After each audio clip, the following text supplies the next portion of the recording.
Good morning, everyone. Today I'm going to explain the assignment which has question answers from the chapter How Much Land Does a Man Need? ਅਸੀਂ ਇੱਕ ਦੀ assignment ਕਰ ਚੁੱਕੇ ਹਾਂ।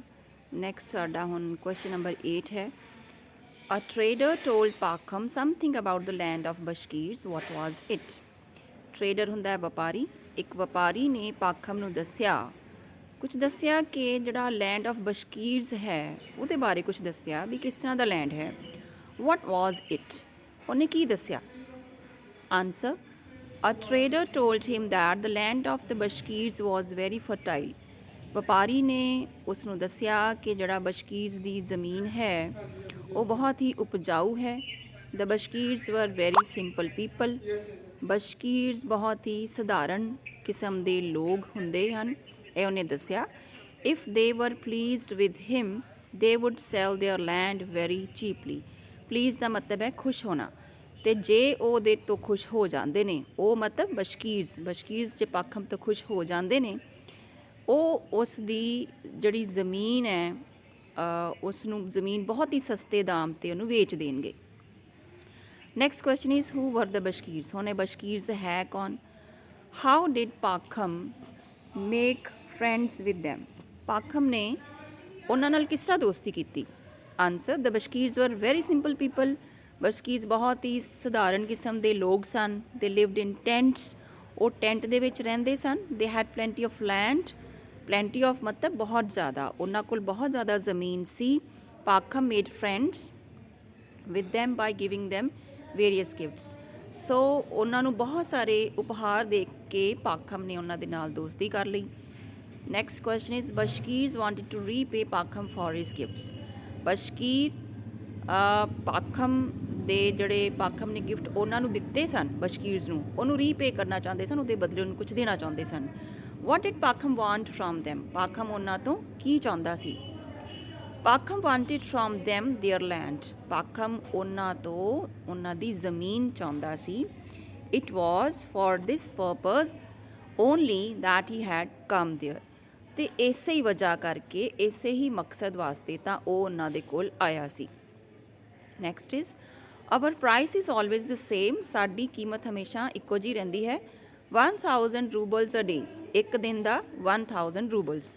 Chief ਨੇ ਆਖਿਆ। What did he mean? ਉਹਨੇ ਦਾ ਕੀ ਮਤਲਬ ਸੀ?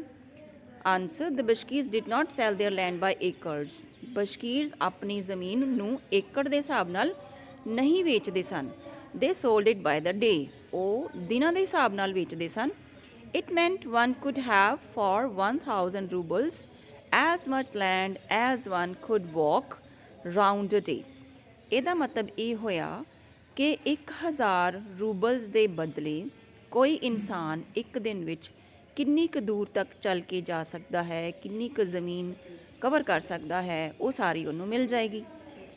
Next is on what condition did the chief agree to sell land to Pakhom. ਕੀ ਕੰਡੀਸ਼ਨ ਸੀ ਕਿ ਜਿਹੜਾ ਚੀਫ ਹੈ, ਮੁਖੀਆ ਹੈ, ਉਹ ਮੰਨ ਗਿਆ ਪਾਖਮ ਨੂੰ ਜ਼ਮੀਨ ਵੇਚਣ ਵਾਸਤੇ। For 1000 rubles, Pakham could have as much land as he could walk around in a day. 1000 ਰੂਬਲਸ ਦੇ ਬਦਲੇ ਪਾਖਮ ਹੁਣ ਜਿੰਨਾ ਕੁ ਇੱਕ ਦਿਨ ਵਿੱਚ ਚੱਲ ਸਕਦਾ ਸੀ ਓਨੀ ਉਹ ਜ਼ਮੀਨ ਲੈ ਸਕਦਾ ਸੀ। But there was one condition. ਪਰ ਇੱਕ ਸ਼ਰਤ ਵੀ ਸੀ।